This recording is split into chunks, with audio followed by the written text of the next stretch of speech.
Je ne suis pas gagné par le libéralisme, c'est tout le contraire. J'ai beaucoup d'amitié pour Alain Madelin, mais comme vous le savez, je n'adhère nullement à ses thèses sur le libéralisme. La misère a un nom, le capitalisme, c'est lui qui est coupable. Ce sont les politiques libérales. Nous disons qu'il faut en finir avec l'ultralibéralisme. Je suis stupéfait qu'on puisse dire que depuis 30 ans, il y a des politiques néolibérales en France. Alors qu'il y a eu une croissance continuelle de l'État, des prélèvements obligatoires, des réglementations, que nous sommes un des pays les plus socialisés au monde, alors qu'on puisse appeler ça du néolibéralisme, qu'on appelle du néo-itatisme si on veut, mais pas du néolibéralisme.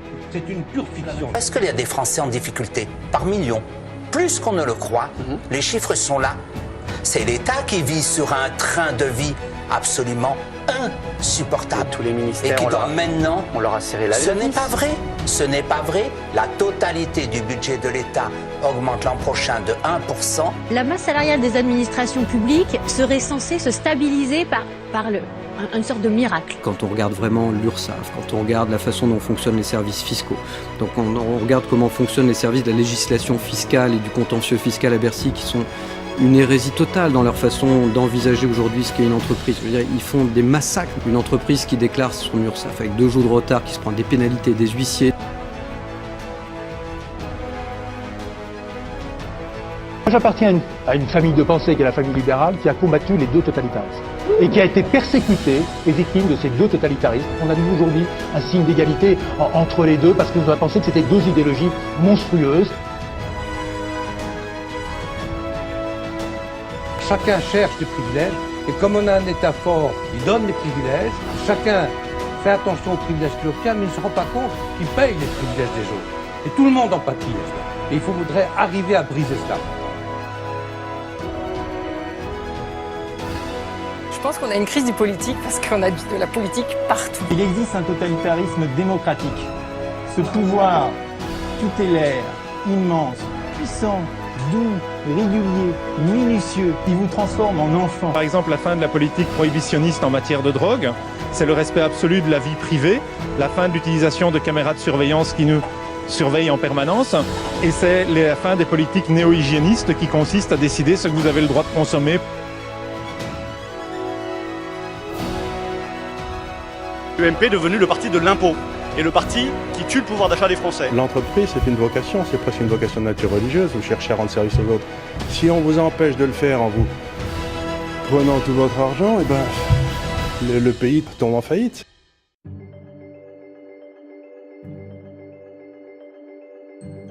La crise, c'est une bulle monétaire. La bulle monétaire, elle vient d'une banque centrale qui émet de la monnaie qui inonde le marché par des liquidités considérables. Ces liquidités, elles ont des effets d'abord destructeurs en période de prospérité, puisque ce sont les grands acteurs qui captent ces liquidités en premier.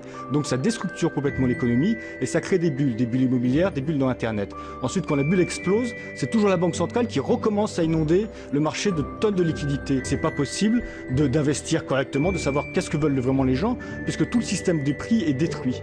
Par des banques centrales qui agissent sur injonction politique. Vous dites que la Banque centrale est un grumeau de l'Union soviétique.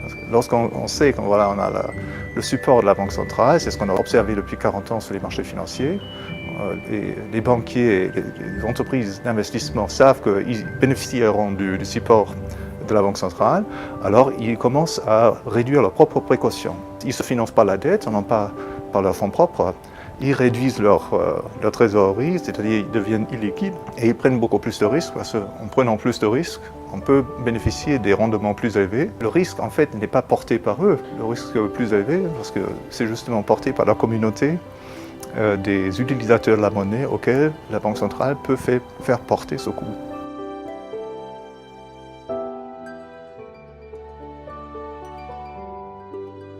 Tout un tas de gens résistent à la concurrence et essaient de s'entendre. C'est ce que j'appelle l'esprit de connivence pour maintenir la situation telle qu'elle est. Comment je prouve que je suis utile? C'est pas vous qui allez me dire je suis utile ou pas. C'est celui à qui vous allez vendre un service. Et là, il y a une moralité beaucoup plus forte parce que vous lui vendez le service qu'il désire. Moi, je prends toujours le parti du consommateur. Car disait Bastia, Les souhaits les plus profonds du producteur sont des souhaits égoïstes. Le producteur de blé souhaite la disette et la famine pour faire monter le prix du blé. Seuls les souhaits des consommateurs, qui lui va souhaiter l'abondance pour faire baisser les prix du blé, seuls les souhaits du consommateur sont altruistes. Bon. La réforme doit faire rêver. Et qu'est-ce que c'est finalement? C'est un pays qui, en abaissant les impôts, en assouplissant le droit du travail et en supprimant les rentes illégitimes qui font des petites rentes avec des gens qui gagnent effectivement assez peu et qui s'accrochent à leurs petits intérêts. Vous gagnez assez peu et vous gagnerez encore moins, il faut vous y faire. On peut gagner évidemment beaucoup plus, chacun, si on a un système plus libre, plus ouvert, respectant le progrès. Si on permet à tout le monde de vendre le riz, si on permet à tout le monde d'aller dans n'importe quel pays pour prendre le riz, pour l'importer et venir le vendre ici, le prix va baisser.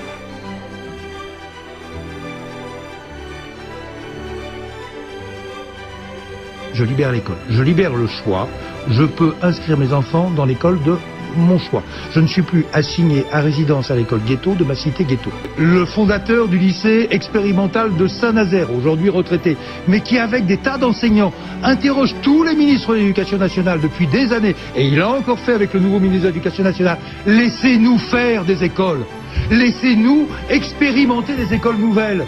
Mais les enseignants sont demandeurs de ça, c'est le blocage, il est au sommet, il est politique, il est dans les têtes. Dans les syndicats. La base est créative. Laissez-nous faire, réfléchissez un petit peu. Est-ce que c'est pas le moyen de s'en sortir? Alors, au lieu de se serrer la ceinture, on va se retrousser les manches. Laissez-nous entreprendre, laissez-nous travailler même le dimanche, laissez-nous consommer, laissez-nous choisir l'âge de notre départ à la retraite, laissez-nous de choisir notre temps de travail, laissez-nous faire des contrats entre salariés et syndicats à l'intérieur de nos entreprises. Je crois que ce laissez-nous faire est profondément révolutionnaire et qu'il indique non pas seulement une révolte, mais qu'il indique un chemin de redressement et de renouveau.